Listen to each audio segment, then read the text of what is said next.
किया है कि बिहार में बदलाव चाहिए, बिहार में एक नई व्यवस्था चाहिए और उसमें हिंदू, मुसलमान, अगड़ा पिछड़ा सारे लोग शामिल हैं। मुसलमान उससे अलग नहीं है। क्या मुसलमानों को अपने बच्चों के लिए पढ़ाई नहीं चाहिए? क्या मुसलमानों के बच्चे बेरोजगार नहीं हैं? क्या मुसलमानों के बच्चे पलायन नहीं कर रहे हैं? सारे लोग परेशान हैं।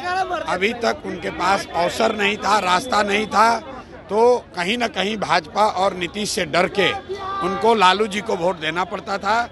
अब उनको ये रास्ता दिख रहा है, जनसुराज का रास्ता दिख रहा है, तो सारे लोग विचारधारा के आधार पर जो समीकरण जनसुराज बता रहा है कि MOI समीकरण नहीं चाहिए, विचारधारा आधारित समीकरण चाहिए, वो समीकरण चाहिए जहां आधे से ज़्यादा हिंदू विचारधारा के आधार पर मुसलमानों के साथ मिलकर भाजपा को यहाँ शिकस्त देंगे और बिहार में तरक्की भी होगी और भाजपा को हराया भी जाएगा।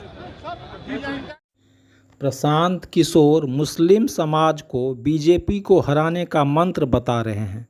वह है विचारधारा आधारित समीकरण।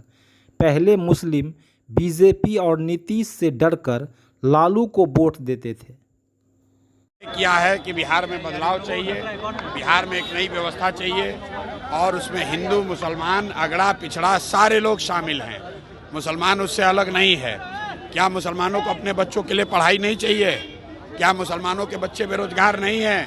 क्या मुसलमानों के बच्चे पलायन नहीं कर रहे हैं? सारे लोग परेशान हैं। अभी तक उनके पास अवसर नहीं था, रास्ता नहीं था, तो कहीं ना कहीं भाजपा और नीतीश से डर के उनको लालू जी को वोट देना पड़ता था।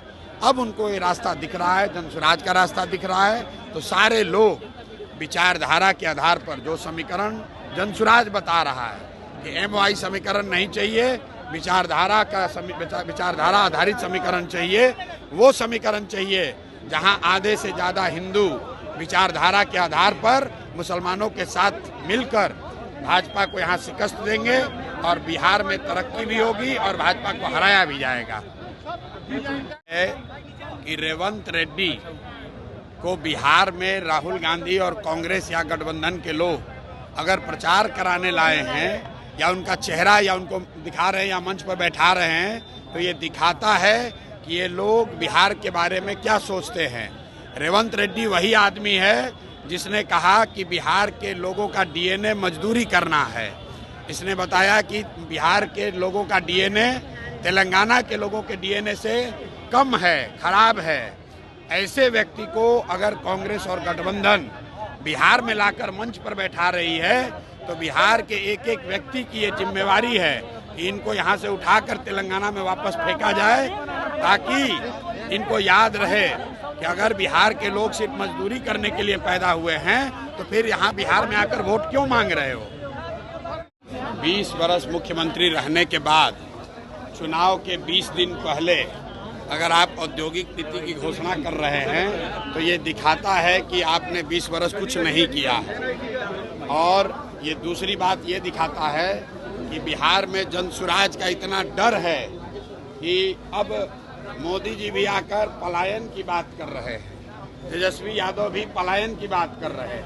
पहली बार बिहार में पलायन की चर्चा हो रही है कि बिहार में पलायन कैसे रोका जाएगा। तो मैं बिहार के लोगों को आपके माध्यम से यही बताना चाहता हूं कि ये बानगी है। आप देखो, जनसुराज अभी जीता नहीं है।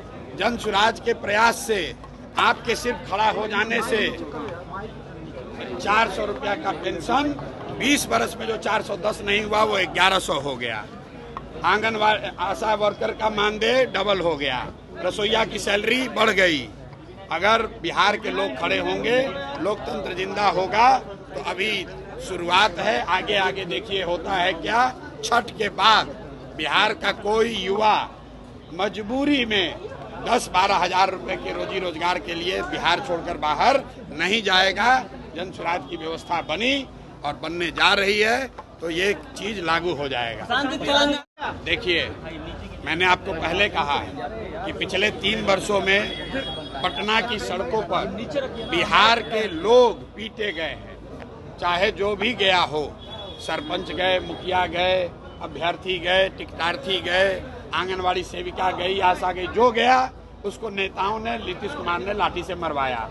अब जनता की बारी है, जनता जग गई है और आप देखिएगा जब ये गांव में लोग आएंगे, इनको जनता दौड़ा दौड़ा कर मारेगी। वोट की तो बातें छोड़ दीजिए, इस बार कई नेताओं की हिम्मत नहीं होगी कि वो गांव में वोट मांगने आए। क्यों? क्योंकि आप उन्हीं गांव के बच्चों को तो लाठी से मारे हो। पुलिस वालों ने जूता पहनकर इन्हीं बच्चों के पेट पर लात रखा है। बिहार के लोगों को अब रास्ता मिल गया है। राजद के डर से नीतीश भाजपा और मोदी के डर से लालू का लालटेन जलाने की मजबूरी खत्म हो गई।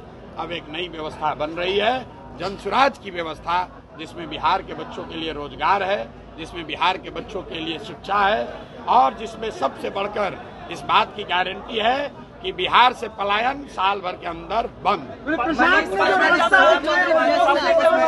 अशोक चौधरी विजय सिन्हा कैबिनेट के बैठक में आपस में लड़ गए हैं। भाई ये लोग, इनका कोई आपस में इनका आचार विचार पूरा सिर्फ लूट का झगड़ा है कि कौन कितना ज्यादा लूट सकता है। आप बताइए, अशोक चौधरी जैसा सर्वदलीय नेता जनता के पैसे से हेलीकॉप्टर से घूमकर अपने बेटी को साथ में लेकर अपना चुनावी प्रचार कर रहे हैं। कोई नहीं पूछ रहा है कि हेलीकॉप्टर का पैसा कौन दे रहा है। जरा अशोक चौधरी से पूछिए कि सरकारी योजना का शिलान्यास उद्घाटन जो पहले से मुख्यमंत्री कर दिए, उसी का फिर से उद्घाटन करने हेलीकॉप्टर से जा रहे हैं। ये नेताओं का कोई वजूद नहीं है। जनता समझ चुकी है, इनका रास्ता खत्म।